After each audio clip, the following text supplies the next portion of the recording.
Welcome to Warriors of the World. Today we'll be exploring the legendary tale of Anne Bonny, one of history's most notorious female pirates. Subscribe now to join our community and support this project. Now, let's begin. In the Emerald Hills of County Cork, Ireland, in the year 1697, a child was born who would defy every expectation of her time. Anne Cormac, later known as Anne Bonny, entered the world during a period of social upheaval, her very existence a scandal that would shape her destiny. Her father, William Cormac, a successful attorney, had fallen in love with his maid, Mary Brennan, resulting in Anne's birth outside marriage. When news of this scandal reached the ears of Cork society, William Cormac faced social ruin. According to historian Marcus Rediker, William made a bold decision, taking his illegitimate daughter and her mother to the American colonies, settling in Charlestown in what we now call South Carolina. There, William reinvented himself as a wealthy plantation owner, establishing himself among the colonial elite through shrewd business dealings and strategic social connections.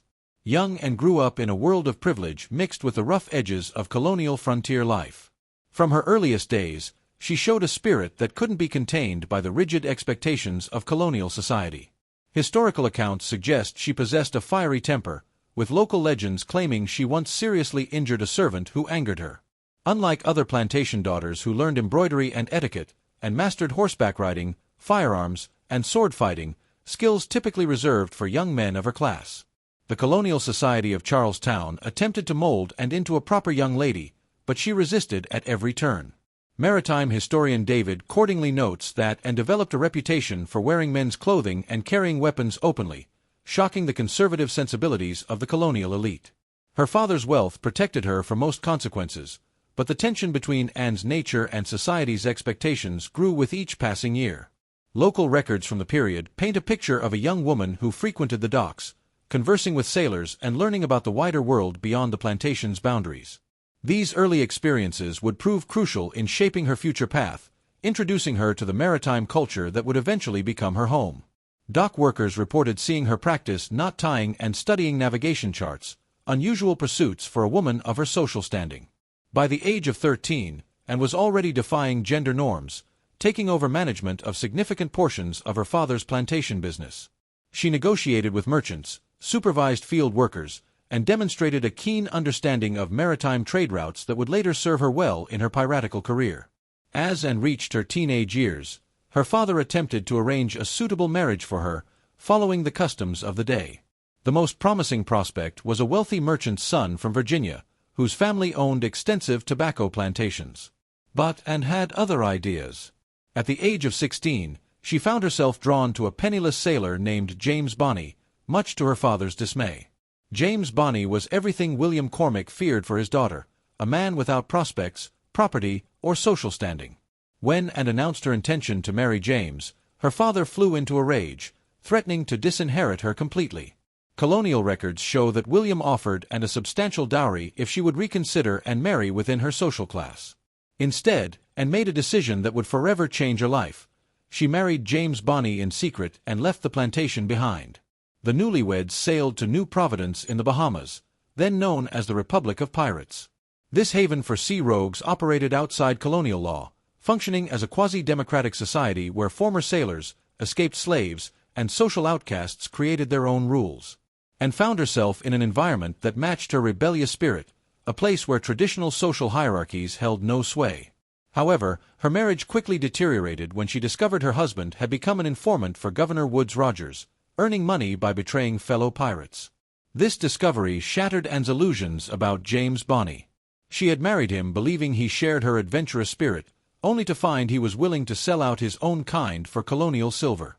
Disgusted by her husband's treachery, Anne began frequenting the taverns of Nassau, particularly the infamous Ship's Tavern where pirates gathered to plan expeditions and share tales of their exploits. It was here she met the charismatic pirate captain John Rackham, known as Calico Jack for his colorful calico clothing. Their attraction was immediate and passionate, with witnesses describing their meeting as like lightning striking powder. When James Bonny refused to grant Anne a divorce, she and Calico Jack attempted to purchase her freedom through the traditional practice of wife-selling, where a husband would accept payment to release his wife for marriage. James not only refused but reported the attempt to Governor Rogers, forcing Anne and Calico Jack to flee Nassau under cover of darkness. In 1718, Anne Bonny officially joined Calico Jack's crew aboard the William, later renamed the Revenge. Initially disguising herself as a man to avoid detection, Anne quickly proved herself to be more than just the captain's companion. Historical accounts from crew members who later testified at trials describe her as being as good as any man in combat, wielding pistols and cutlasses with deadly efficiency. The transformation from plantation daughter to pirate was complete, and abandoned the constraints of her upbringing entirely, embracing the freedom and danger of life at sea. She participated fully in raids, earning respect from her fellow pirates through her courage and tactical intelligence. Unlike many women who found themselves aboard pirate ships through circumstance, Anne actively chose this life and excelled at it. One of the most fascinating aspects of Anne's pirate career was her relationship with Mary Red, another woman disguised as a man aboard the Revenge. The story of their meeting reads like fiction. Mary had been living as a man for years, having served in both the British Army and Navy before turning to piracy. When Anne, believing Mary to be a handsome young man, began showing romantic interest, Mary revealed her true identity. Rather than creating rivalry, this revelation forged an unbreakable bond between the two women. Together, they became legendary figures, with witnesses claiming they fought more fiercely than the men during battles. Spanish merchant Captain Diego Martinez, who survived an encounter with the Revenge, testified that Anne Bonny fought with the strength of 10 men and the fury of a hurricane. The psychological impact of having female pirates aboard created an additional weapon for the crew. Many sailors of the time held superstitious beliefs about women at sea, and the sight of Anne and Mary fighting openly as women often demoralized opposing crews. This psychological advantage became part of their tactical approach to piracy, with Anne and Mary deliberately revealing their gender during battles to unsettle their opponents. French naval officer Pierre Dubois recorded in his journal that encountering Anne and Mary in battle was like facing demon spirits, noting that their presence caused many sailors to surrender without fighting, believing they were cursed or doomed. The partnership between Anne Bonny, Mary Red, and Calico Jack created one of the most effective pirate crews in Caribbean history. While Calico Jack held the official title of captain, contemporary accounts suggest that Anne and Mary were the true strategic minds behind many of their successful operations. They developed innovative tactics that maximized the crew's effectiveness while minimizing unnecessary risks, and introduced several key innovations to the crew's operations. According to naval warfare expert Dr. Sarah Matthews, she pioneered the use of false flags and deceptive signals to lure merchant ships into vulnerable positions. Her understanding of maritime psychology allowed the Revenge to approach targets without raising suspicion until it was too late for escape. One particularly notable engagement occurred off the coast of Jamaica, where the Revenge intercepted a Spanish merchant vessel carrying valuable cargo from Cartagena. Court testimonies later revealed that Anne had spent weeks gathering intelligence about the ship's route and cargo, demonstrating a level of planning unusual among pirates of the era. The raid netted the crew over 10,000 pieces of eight, one of their most profitable ventures. Anne's approach to piracy reflected her plantation upbringing in unexpected ways. She treated piracy as a business enterprise, maintaining detailed logs of shipping routes, merchant schedules, and cargo manifests. This systematic approach transformed what had been opportunistic raiding into a calculated operation that consistently yielded profits while minimizing risks to the crew. The economic impact of Anne's strategic planning extended beyond individual raids. She established a network of contacts in various ports who provided information about valuable targets in exchange for a share of the profits. This intelligence network gave the Revenge a significant advantage over other pirate crews who relied solely on chance encounters. Colonial records indicate that Anne also innovated in the distribution of plunder. She advocated for a more equitable sharing system that rewarded crew members based on their contributions during raids rather than their rank. This merit-based approach improved morale and encouraged greater participation in dangerous operations. By 1720, the golden age of piracy was drawing to a close. Colonial powers, particularly Britain and Spain, had grown increasingly intolerant of the disruption to their lucrative trade routes. The British Admiralty launched a coordinated campaign to eliminate piracy from the Caribbean, deploying additional naval vessels and offering substantial rewards for information leading to the capture of notorious pirates. The crew of the Revenge found themselves operating in increasingly hostile waters. British naval patrols became more frequent and better coordinated, while former pirate havens began closing their ports to known raiders. Despite these mounting challenges, Anne Bonny showed no inclination to abandon her chosen life. Historical records indicate she argued against accepting the king's pardon, which many pirates were considering as their fortunes declined. Anne's commitment to the pirate life went beyond mere stubbornness. She recognized that accepting a pardon meant returning to a society that offered her no place or purpose. For Anne, piracy represented not just adventure but a form of social rebellion against the constraints that had defined her early life. She reportedly told the crew, "Better to die free at sea than live in chains on land." The British governor Jonathan Barnett was commissioned specifically to hunt down Calico Jack's crew. Armed with detailed intelligence about their movements and habits, Barnett began a methodical pursuit that would eventually corner the pirates, and responded by advocating for bolder strategies, suggesting raids along the South American coast where colonial authority was weaker. Naval records from this period show Anne's increasing frustration with Calico Jack's leadership.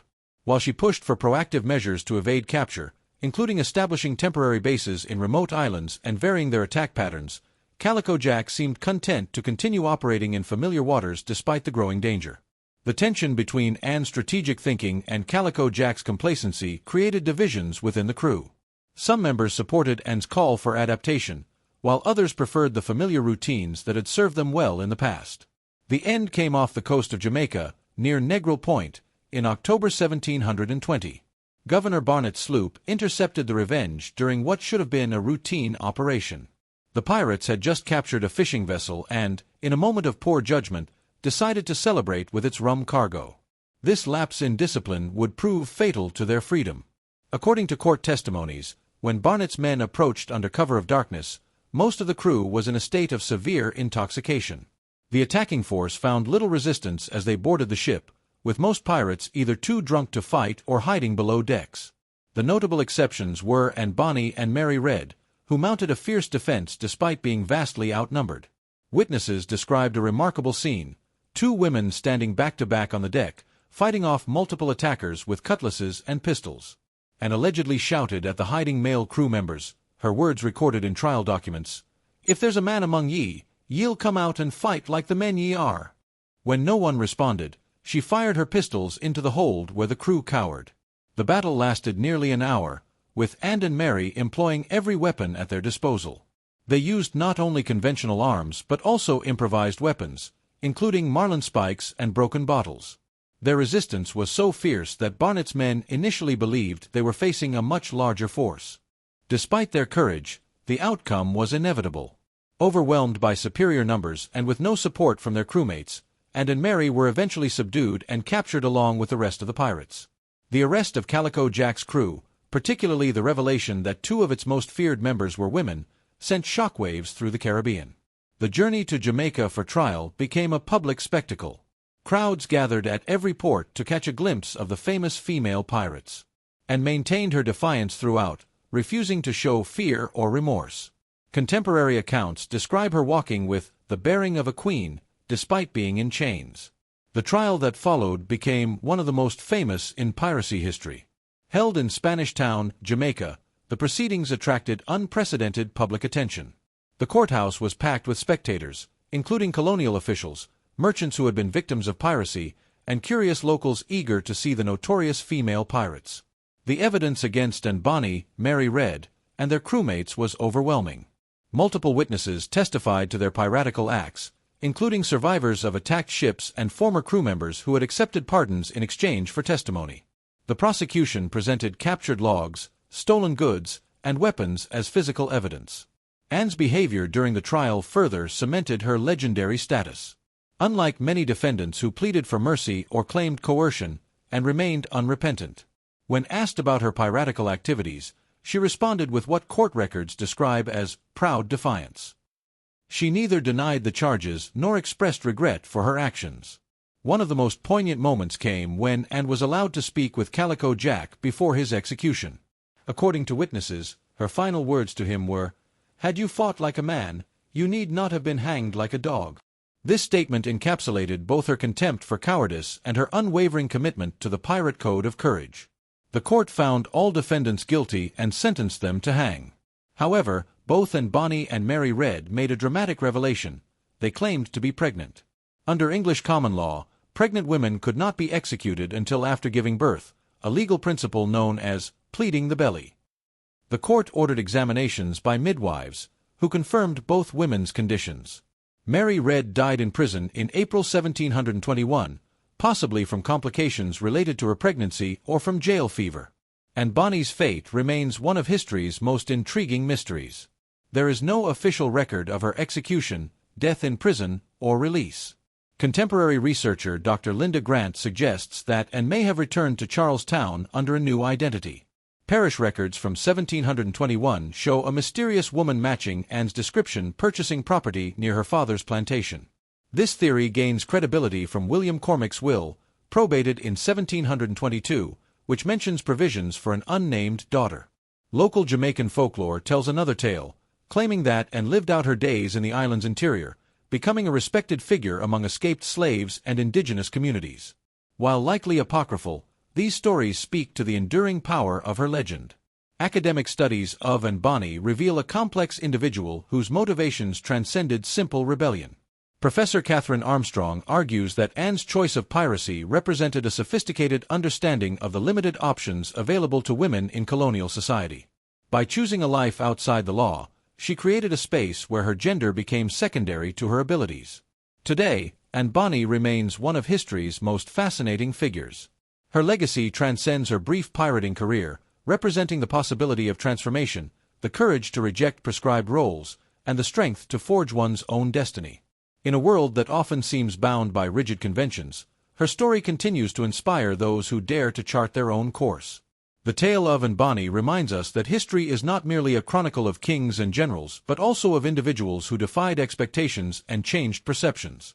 Her legacy lives on not just in books and films, but in the spirit of everyone who refuses to accept limitations imposed by society. Subscribe now, become a member, turn on notifications, share this video with your friends, and leave a comment so we can compare our knowledge and sources. Thank you for following our channel. Until our next strategic journey, here at Warriors of the World.